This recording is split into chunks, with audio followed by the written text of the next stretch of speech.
नमस्कार, मैं हूं अंजलि। आपका स्वागत करती हूं देवी पूजक टाइम्स लाइव टीवी न्यूज में। आइए रुक करते हैं आज की प्रमुख खबर पर। दुनिया में ही नहीं, भारत में भी ओमिक्रॉन के नए वेरिएंट ओमिक्रॉन तेजी से अपना पांव पसार रहा है। इससे सवाल उठता है कि क्या देश में तीसरी लहर आ चुकी है? कुछ विशेषज्ञ इसकी आहट के संकेत दे चुके हैं। आखिर विशेषज्ञ कब तीसरी लहर आने की बात कर रही है? भारत में जिस तरह से ओमिक्रॉन वायरस का प्रसार हो रहा है, अब 24 घंटों में 2.5 लाख से ज्यादा मामले सामने आ रहे हैं। कोरोना की तीसरी लहर में ऐसा पहली बार हुआ है। हालांकि राहत की बात रही है कि इस दौरान बड़ी तादाद में लोगों को अस्पताल में भर्ती कराने की जरूरत नहीं पड़ रही है। इसके अलावा बड़ी संख्या में मरीज ठीक होकर घर लौट रहे हैं। नंबर 1, नेशनल कोविड-19 सुपर मॉडल समिति ने कोरोना की तीसरी लहर का अनुमान किया है। समिति ने कहा कि फरवरी में तीसरी लहर पीक पर होगी।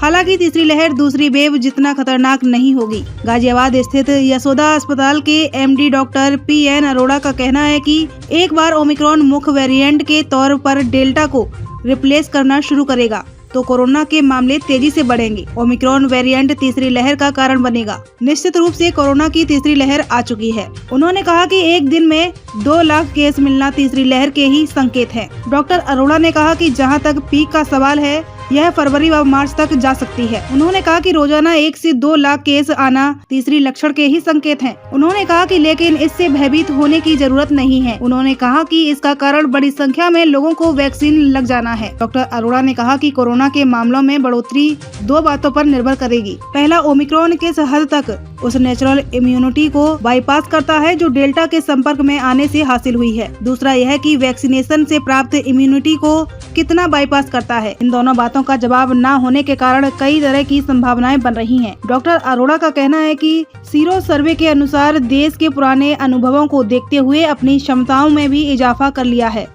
ऐसे में यह उम्मीद की जाती है नई चुनौती से निपटा जा सकता है। उन्होंने कहा कि देश में तीसरी लहर दूसरी लहर जितनी खतरनाक नहीं होगी। उन्होंने कहा कि भारत में तेजी से लोगों को कोरोना वैक्सीन के डोज लगाए जा रहे हैं। इस क्रम में अभी तक 154.61 करोड़ वैक्सीन लगाई जा चुकी हैं। वैक्सीन के दोनों डोज ले चुके हैं। देश में 46% से अधिक लोग कोरोना वैक्सीन की पर्याप्त खुराक ले चुके हैं। वहीं भारत में घातक कोरोना वायरस के नए वेरिएंट ओमिक्रॉन कुल 5,488 मामले सामने आ चुके हैं। देश भर के कई राज्यों में नए वेरिएंट को देखते हुए प्रतिबंध लागू किए गए हैं।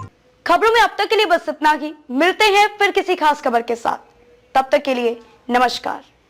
सब्सक्राइब कीजिए हमारे YouTube चैनल देवी पूजक टाइम्स को और बेल आइकन को प्रेस कर दीजिए, जिससे आपको हर एक अपडेट सबसे पहले